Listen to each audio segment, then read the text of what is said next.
को ये बात भी कही कि हमने एक व्यक्ति एक वोट का राइट तो दे दिया है, मगर जब तक सामाजिक और आर्थिक गैर बराबरी दूर नहीं होगी, राजनीतिक बराबरी हासिल नहीं की जा सकती। उसके बाद इस देश को एकजुट होना था ना।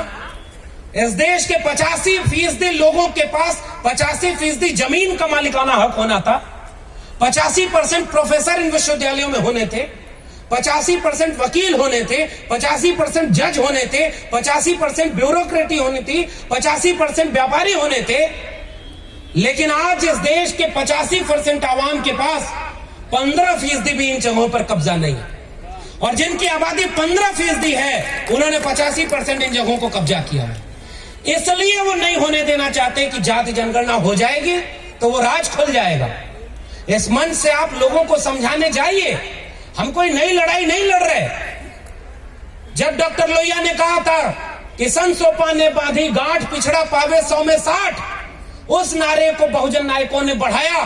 बाबू जगदेव प्रसाद कुशवाहा और रामस्वरूप वर्मा जी ने कि 100 में 90 शोषित हैं, शोषितों ने ललकारा है, धन धरती और राजपाट में 90 भाग हमारा है। जाति जनगणना और निजीकरण की लड़ाई से 90 भाग किया।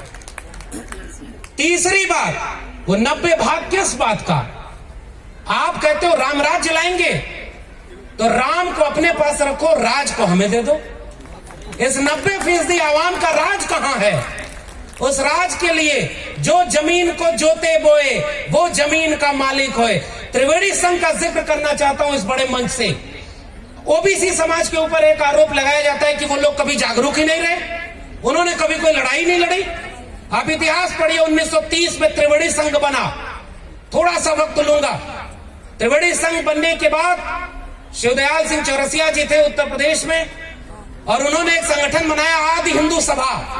और ब्राह्मणों के पास जब गए और उन्होंने कहा कि हमारे संगठन में शामिल होइए, तो ब्राह्मणों ने कहा कि हम ब्राह्मण नहीं है, हम हिंदू नहीं है, हम तो आर्य हैं। तो शिवदयाल सिंह चौरसिया ने कहा कि हम तो तुमको भी हिंदू और अपने को भी हिंदू समझते थे, जब तुम आर्य हो तो हम भी कोई हिंदू नहीं है। और तब उन्होंने संगठन बनाया बैकवर्ड क्लासेस लीग, और पिछड़े तबके को एकजुट करके कहा कि हिंदू के नाम पर तुमको ठगा जा रहा है। त्रिवेणी संघ के लोग और उसके बाद अर्जक संघ के लोग, इन्होंने ओबीसी समाज को एकजुट करके जो मशाल जलाई, पेरियार ललई सिंह यादव, उनके पिताजी ने जनेऊ पहन लिया तो उनको अपमानित किया।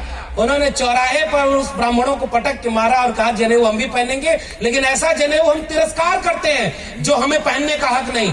तो वो जो लड़ाई पूरी शामिल हुई थी, बैकवर्ड क्लासेस लीग, त्रिवेणी संघ, अर्जक संघ, 1948 में लखनऊ में 2 बड़े अधिवेशन हुए थे। एक की अध्यक्षता डॉक्टर भीमराव अंबेडकर ने किया था और दूसरे की अध्यक्षता पेरियार ईवी रामास्वामी नायकर ने किया था। यह है बहुजन एकता।